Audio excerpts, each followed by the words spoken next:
of marriage. What foundation should he have?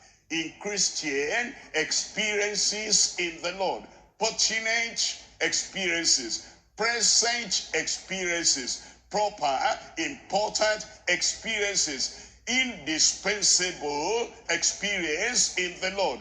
Number one, there must be personal salvation in Christ. Personal salvation in Christ. If you are thinking about marriage, and brother, sister, parents, if you are thinking about marriage for your children, we must understand when we're saying pray for the will of God, know the will of God.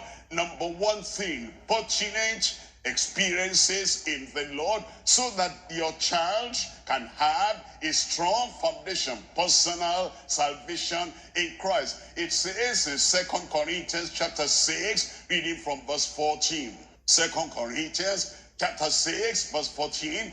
Be not unequally yoked together with unbelievers. Well, it talks about unequal yoke, but understand, if your child is an unbeliever, if your child is a sinner, you cannot say that your child, an unbeliever, is sinner, not converted, must marry a member of the church who is converted. And then you say, when you bring somebody who is a real child of God, wait a minute, your own child, that you're saying you should go and bring a real child of God. Is he a real child of God?